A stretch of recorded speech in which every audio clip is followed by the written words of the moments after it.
I call this audio-video special board meeting of the HIZ trustees to order. The meeting has been posted in accordance with the Open Meetings Act and pursuant to Governor Abbott's temporary suspension of open meetings. This meeting will be conducted via audio and video conference, and we do have a quorum. We will start off with public comments for agenda topics. Dr. Nola, Sonia, do we have any? Sonia? We do not have any public comments. Okay, we'll move on to public audience for non-agenda topics. Sonia? We do not have any public audience for non-agenda topics. Okay, before we move on to the next item. Sure.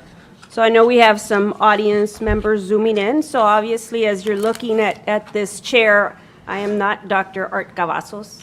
He has way better hair than I do. But he is not with us this evening. He's actually at home with his son, Matthew. His youngest son had some surgery earlier this evening. And so he's doing exactly what he should be doing, being home with his family and his son. And so good news is that Matthew is doing wonderfully. He is on that road to recovery, and his parents are supporting him through that. And so we wish him continued health, and we're sure we're going to be seeing him around here soon. And Dr. Cavazos will be speaking soon, but we know you're doing exactly what you should be doing right now. So I'll turn it back over to our president with our next agenda item. Thank you, Dr. Nola. Our next agenda item is approval of certified tax roll, certified tax collection rate, and tax collection information. Mr. Julio Cavazos.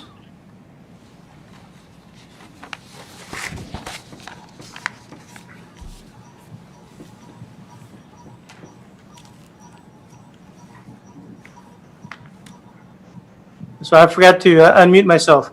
Thank you, Mr. Hyman, Dr. Nola, board members. This is the agenda item number 5 is your approval of the certified tax roll as determined by Cameron County Appraisal District. So this is we get this every year, and this year the approved market value is about $4.9 billion. The net taxable value about $3.925 billion. The market value that is still under review through the Appraisal Review Board is another $271 million. So that's quite a bit of properties that are still under review. So the Appraisal District has determined that has a potential loss of about 2 to 4%. So again, every year, we bring this to the board. What's important this year is that this impacts our tax rate for this year through House Bill 3. As you recall, during our budget workshops, we were projecting a tax rate of about $1.20.27 overall. That was based on the maximum increase of 4.1% that was established by the state. So the state gave us those numbers. We're going to compress our tax rate to about $5.47 maintenance operation, and interest seeking 14.8, total of $1.20. But because our values are certified at what they are, about 7.51% increase, the state through House Bill 3, has compressed our tax rate even lower than that. And what that means is basically, we have a lesser tax rate, but the state will supplement those lost tax revenue dollars through House Bill 3. That was, the whole intent of House Bill 3 for property tax relief to the property owners. So we're looking at, possibly about another a little bit over 3 cent decrease to our tax rate, which is great, to our local taxpayers. Again, we're still verifying this. Our tax rate, we bring it to the board for adoption in September. So it's next month, but we're pretty confident we're going to be, an additional 3 cent decrease to our maintenance operation tax rate, which is great. Again, the board is required to approve our certified values as presented by the appraisal district. We certainly recommend approval. Be glad to answer any questions that the board members might have. All right, I'll ask, Mr. President? yes, sir. Mr. President, I move approval of the certified tax roll, certified tax collection rate, and tax collection information as presented. We have a motion by Dr. Perez, second by Ms. Fleury. Any further discussion?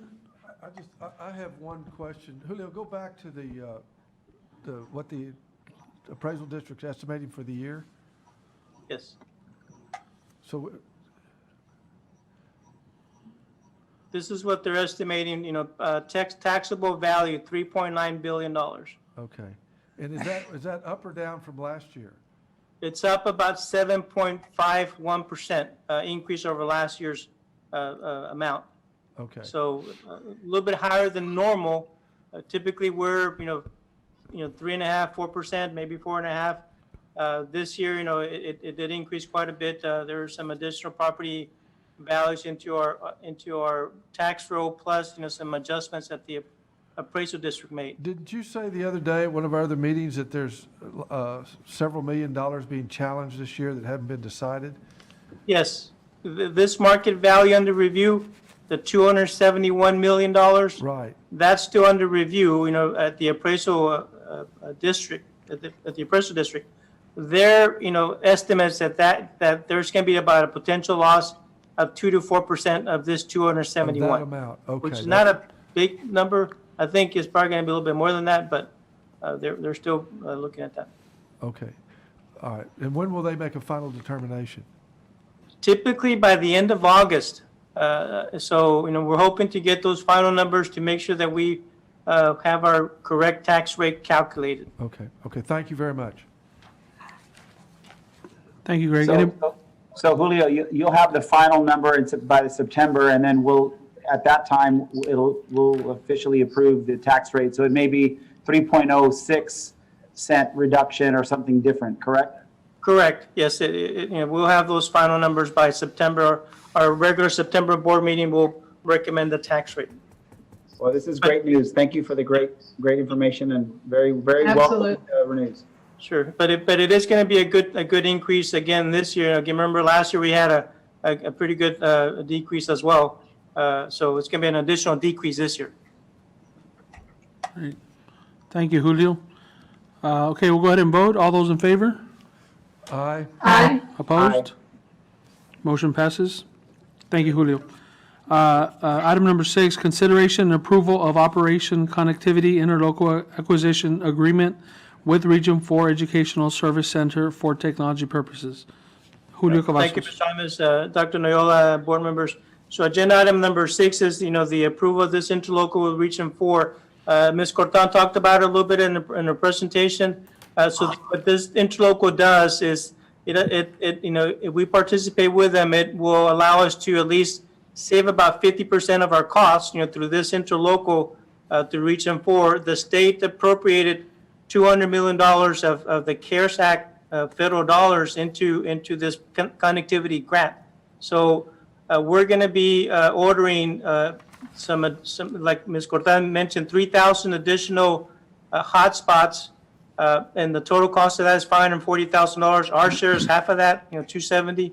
We're going to be ordering some additional HP laptops for high schools, an additional 50, additional Chromebooks of 2,100, and additional Apple iPads of 2,300. So the total cost, for those items are as yours presented. Overall, total overall cost is $1.943 million. Our share is $971,000, which is half of the cost, and a great opportunity for us to try to get to that 1-to-1 ratio and those additional hotspots. Yes. We certainly recommend approval. All right, do I have a motion? I move for approval as recommended by staff. Motion by Mr. Powers, Second. second by Mr. De Leon. Any further discussion? Yes, this is Belinda. I have a question, please. On the hotspots, there's usually the device piece plus the ongoing plan piece. Is that in there too? Yeah, yes, it's right there. Can you see that, Dr. Reiniger? The T-Mobile, we're choosing to go with T-Mobile, and their cost is, monthly rate of $15, and the cost of the device is included in that. So total cost is $180 per year. Very good. Thank you so much. I have another question, Julio. Do we have any idea, have we really inquired in terms of the detail, in terms of their cell tower locations versus AT&T and Verizon? I mean, I understand you're going with them making a recommendation, but their tower locations is absolutely critical to the connectivity. Do we know that? I don't, maybe Ms. Cortana, if she's available, maybe she can answer that. Veronica, you there? Yeah, you want to be at the top of the tower, not the bottom of the tower. Yes, can you hear me? All right. Yes. So yes, actually, we did do a heat map earlier. I spoke a little bit about the heat map of needs for our city. And so when we looked at T-Mobile, they were the ones that had the most coverage for the area. And we were able to identify that that was going to be the provider that was going to be best for what our students needed. We also, I just want to mention that on the hotspots, they don't have a limit on their usage, which is really important, right? Because as we are moving forward with our remote learning, that's going to be critical. But the other thing too is that they're also SIPA compliant. So all of our filters that we need to have in place for our students to be safe, all of that is included in that hotspot. Thanks. I had a question about the hotspots earlier, and I'll ask it now. How are we distributing those? Are those mostly going to be to students that are in rural areas that might not have that access, or can it be someone in the city, or? It can be both, Mr. Jaimes. Actually, what we're looking at is we have 3,000 devices that we purchased through Operation Connectivity, like Mr. Cavazos mentioned, but we also have 1,000 additional hotspots. And so based on the need, we will distribute those. So they don't have to necessarily be just in a rural area. We're wanting to bring connectivity to our families that don't have that. And based on our numbers right now, and based on comparing that to the number of hotspots that we will have, we should be in a really good spot with our families. But it doesn't have to be just rural. It's just any of our families that are not connected. Awesome. Any further discussion? If not, we'll take a vote. All those in favor? Aye. Opposed? Motion passes. Thank you. Item number 7, consideration and approval to award construction services contract for the HEISD Special Education Transition Academy bid number CNST 020 rebid. Mr. Cavazos. Thank you, Mr. Jaimes, Dr. Neola, board members. So agenda item number 7 is a consideration and approve to award construction contract for the special education transition. Mr. Tapia went over this in detail at the facility committee meeting. As you recall, he stated that we're going to recommend Gerlach Wilcon at a base bid of $770,000. And they were the highest ranking proposal. We did get, 7 proposals. They ranked out with 117 points. And again, the cost is $770,000. We recommend approval. We had a budget of $750,000 for this project, so a little bit over budget, but we feel confident in moving forward. We recommend approval. Julio? I make a motion All for right, approval. do we have a motion? And then we'll, Recommended by administration. okay, we have a motion by Mr. De Leon. Do I have a second?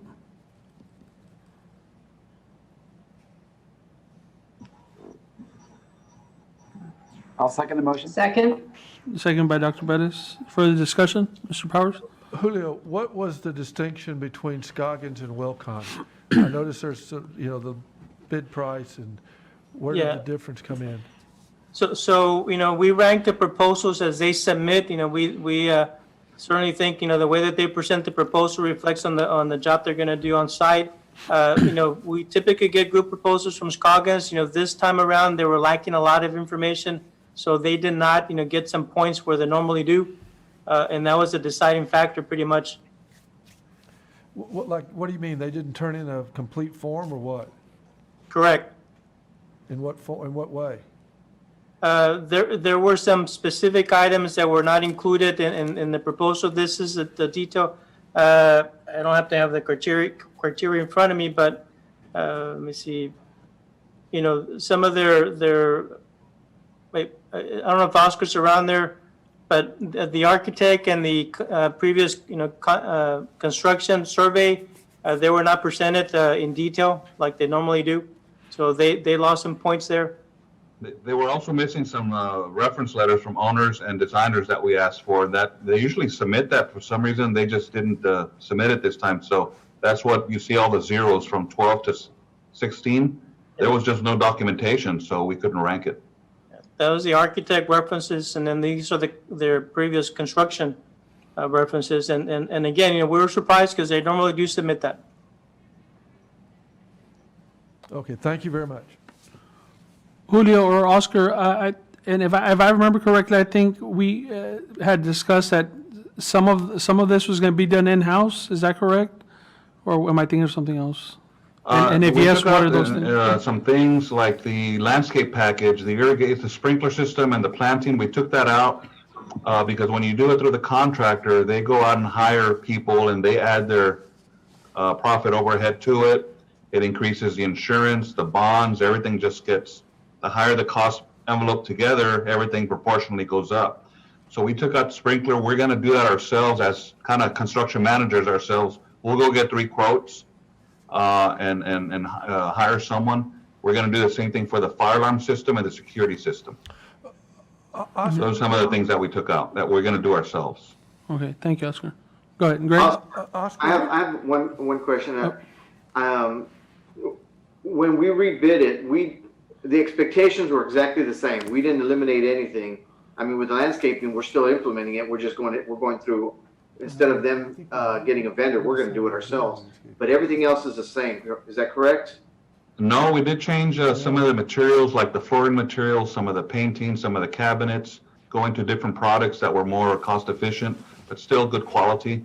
We had a meeting with Dan Garza, our special ed administrator, Joseph Villarreal, over with Megamorphosis in their office, going over different samples of materials. The brick type was changed to a different type, some of the colors, the materials. So with those, some of the changes we made as well. The one thing we didn't do is we did not minimize the size of the project. The scope and the square footage stayed the same. Did the look of the academy change?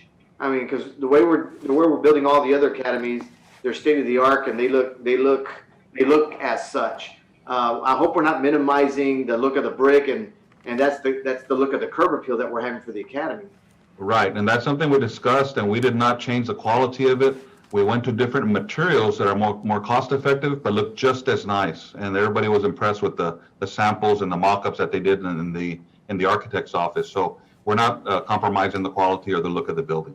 Okay, because I'd hate to later on where they say, well, we're losing the quality or we're losing the curb appeal, and because it's a transitional academy and it's not one of the other type programs, so we're not going to be experiencing anything like that. Is that correct? That's correct, Mr. Dino. Yeah, Okay. that's correct. Thank you. Mr. Powers? yeah, I have one more question. Is one of the categories based on prior performance or experience with the district? It is. So this is item number 2. Based on prior performance, the individual construction company can get up to a 5 maximum, and 0 with no experience, but up to a -5 with bad experience. So in this particular proposal, we rank Scoggins at 1, we rank Wilcon at 0 because we haven't done business with them. And yeah, so it's item number 2. And Peacock was like 15? A 5. A 5. 5. Oh, I'm sorry. 5. Excuse me. Yeah, it's item number 2. 5 is the highest ranking they can get. I'm with you. Okay. Who is G&G? Those are the ones that are doing our mini gyms. Okay. Yeah. Okay. They've done plenty of work for us over They did the water fountain replacements and the mini gyms that they've done for us. Okay. Okay, thank you. All right. Thank you. If there's no further discussion, we'll go ahead and vote. All those in favor? Aye. Opposed? Motion passes. Thank you. Item number 8, consideration approval to award a job order contract for the Bogus Stadium coping stone repairs project. Mr. Cavazos. Thank you, Mr. Jaimes, Dr. Noyola, and board members. So again, Oscar, went over this at the facility committee meeting. We do need to get this project done. We went out for a job order contract proposals, and we're recommending Spall Glass at a cost of $104,404.14. Very competitive proposals, both are reputable firms. Again, we're recommending Spall Glass to move forward with this. President, I move approval as presented. Second. Second. Motion by Dr. Pettis, second by Mr. Powers. Any further discussion? If not, we'll go ahead and vote. All those in favor? Aye. Opposed? Motion passes. Thank you. Now moving on to number 9, adjournment to closed or executive session pursuant to Texas Government Code Sections 551.071, 551.072, 551.074, and 551.082, the Open Meetings Act for the following purposes. Discuss employment of teachers and other professional staff. We're now adjourned to executive session.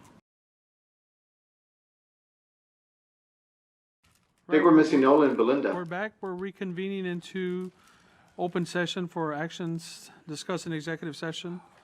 The consideration of employment of teachers and other professional staff. Do I have a motion? I move that we approve the recommendations of the staff. Motion by Mr. Powers, second. Second. Second by Ms. Fleury. Any further discussion? Okay, we'll take a vote. All those in favor? Aye. Aye. Opposed? Motion passes. This meeting is adjourned. Thank you, folks. Thanks, guys. Great Thank you. meeting. Great meeting. Thank you. Bye, guys.